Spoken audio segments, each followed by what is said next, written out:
All right, everyone, meet Kelpie. Let weeds be weeds, Kelpie. So just like Geralt and Roach, Ciri has her own loyal companion. We return to town. These two characters need to feel like one. Since you're gonna explore the world on horseback, riding needs to feel seamless, natural, and just fun. Yeah, and to support that, we're introducing multi-character motion matching in Unreal. So Ciri and Kelpie, they're perfectly synchronized when mounting from any angle and speed. And we also support root motion movement on Kelpie, so controlling her feels realistic and grounded.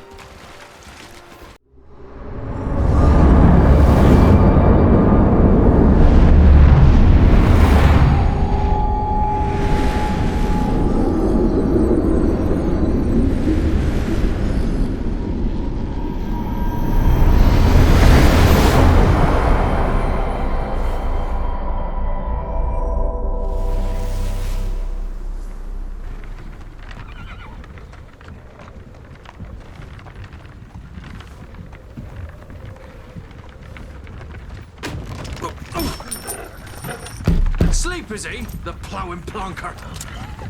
Break me pearlies on this blasted pit-ridden tract.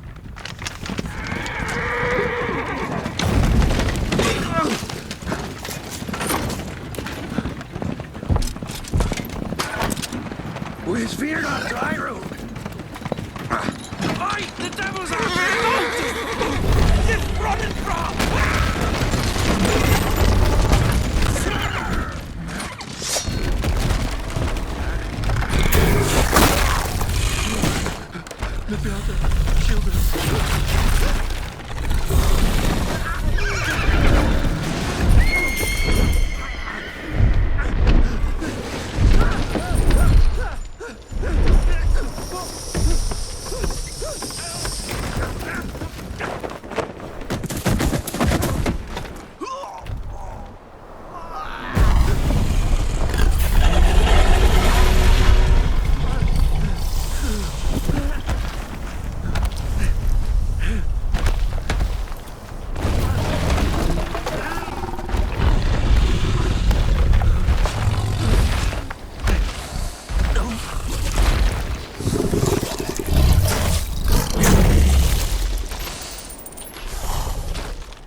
Salt.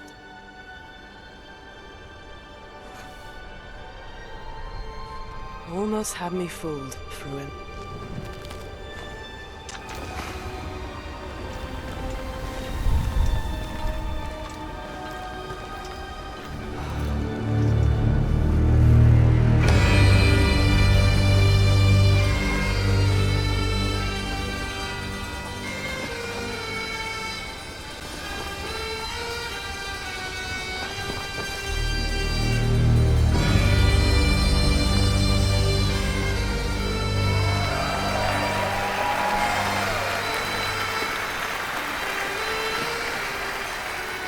Thank you.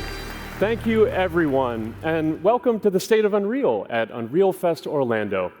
We're here to show you what's next with Unreal Engine and so much more.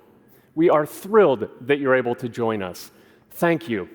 But first things first, I'm here with Sebastian and Kitek from CD Projekt Red. We have a lot to talk about. Hey, guys. Hey. Thank you, Wyatt. Thank you, Wyatt, and hello, everyone. With The Witcher 4, we're stepping things up. And to do that, we needed the right partner, one that truly understands that great open-world games are all about art and technology coming together. Yeah, and look, our goals are completely aligned here. And around the launch of UE5, your awesome team at CD Projekt Red announced a collaboration to make open-world development in Unreal even better. And it's an opportunity, we just couldn't pass it up.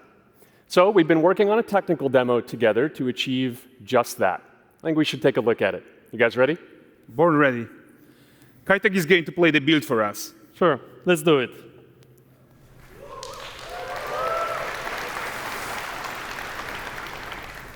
This is a technological showcase set in the world of The Witcher 4. What you just saw and are going to see now is running on a standard PlayStation 5 at 60 FPS with ray tracing. So in the game, you'll be playing as Ciri, a professional monster slayer, a witcher. She explores the world and hunts down monsters for coin. The region we are in is called Kovir, and you'll get to explore it in the game. Right now, Ciri is investigating a monster, and after gathering new clues, she is heading back to a nearby village.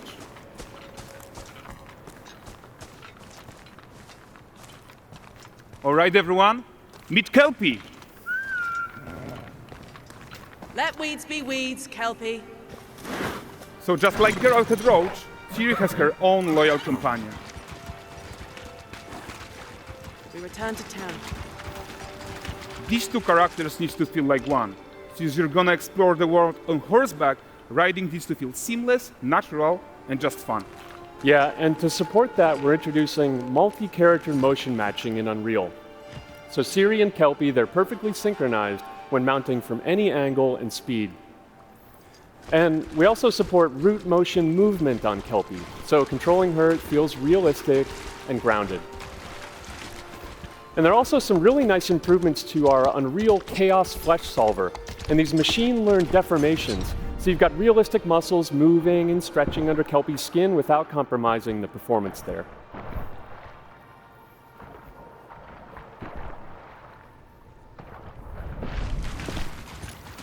So let's leave Ciri behind for a second and talk about the world itself. So much of the Witcher world is natural, organic, especially Kovir with its dense forest and wild nature. Yeah, and wild nature is hard. And with Nanite geometry, we've freed artists from so many of their old constraints. But we don't want to rest until everything we do in Unreal has that same spirit of freedom. There's always more work to do. And foliage is a huge piece of that puzzle. So we are excited to introduce Nanite foliage. And in order to achieve gorgeous foliage density everywhere, while still being memory efficient, fast to render, we believe that a new idea was needed. So instead of the same card approach we've been using for the past 20 years, artists should be free to take a nanite approach to foliage, modeling every single leaf and pine needle. And the old LOD tricks of the past, they needed a complete rethink. And in their place, it's a new adaptive voxel representation in Nanite. It's volumetric, it's fully 3D, it is super fast to render. And these dense clusters of triangles turn into these cubes, which at a distance, they're no larger than a pixel, and they react to the changing light of our dynamic sun and our shadows, and they allow artists to render whatever amount of foliage is needed to achieve their vision without compromise. And no compromise means how ambitious we are when it comes to bringing our vision to life with incredible visuals. But more than that, together with Epic, we created faster way to load the world. We can now bring in more content more quickly for the smoothest possible experience as we fly down to catch up with Ciri.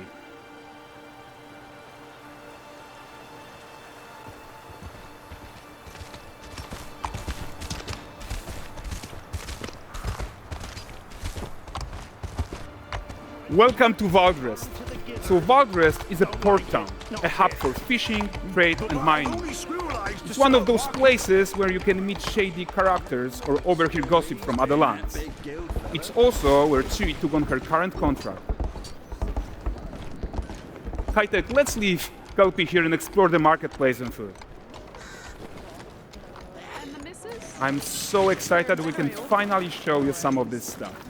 Let's see what Valdrest has to offer. Not her again. Not even at the Land Exeter Fair! Now, 9 gazes while I present him with a fish. For the furry rascal will often wink, and the bear's weight grants good fortune.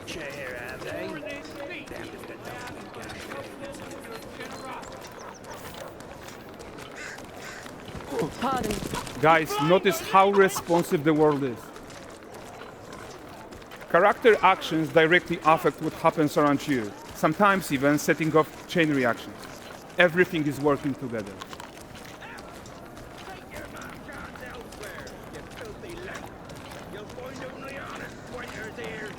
Oh, look at this poor gentleman being taught how to fly by an angry innkeeper.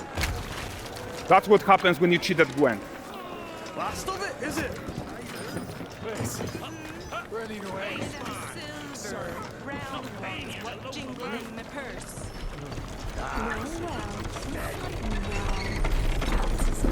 Okay, so this is the guy who gave the series of quests his own. Like you probably suspect, he has his own agenda in all of this. You're off your tits again, Wilfred. Get your ass up.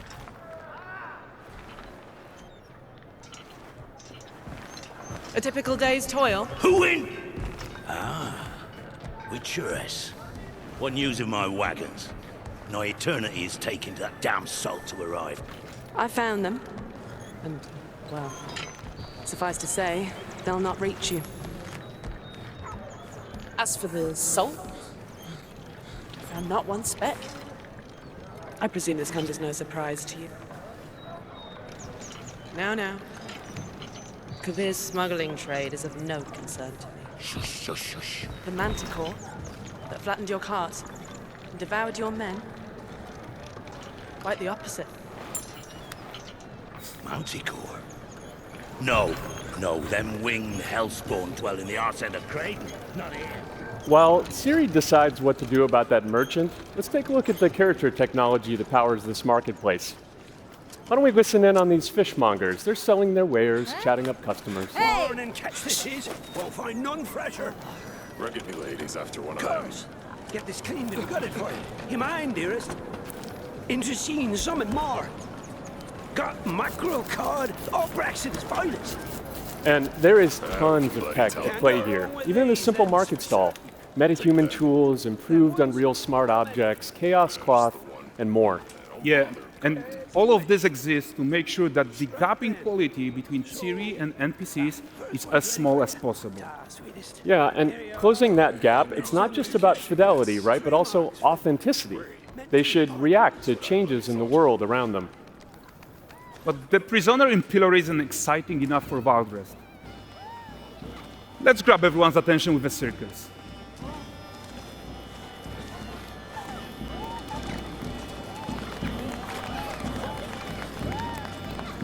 But the great performance deserves a huge crowd though. Let's crank it up.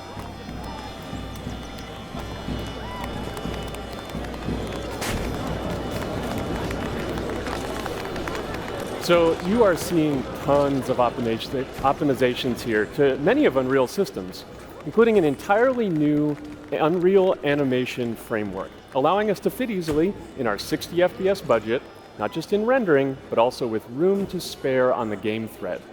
Over 300 animated skeletal mesh agents all going about their business. And the whole point is to leave breathing room for developers like you to introduce the gameplay and the systems that your players expect, empowering you to make your worlds come to life without Unreal standing in your way. You are right, and that's the open world RPG that we're making. But before we wrap up, how about one final check-in with Siri?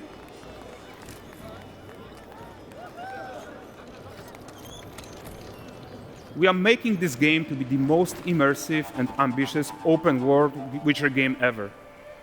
And we are making this a reality thanks to our work on Unreal with the team at Epic. I think what we are doing together is going to bring in a new generation of open world RPGs, and I'm so proud of what we accomplished so far. We are too. So we're almost done, but before we go, here's a small gift for all Witcher fans.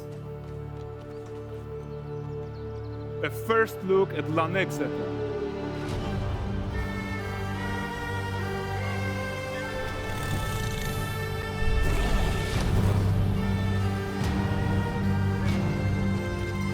Onward, Kelpie.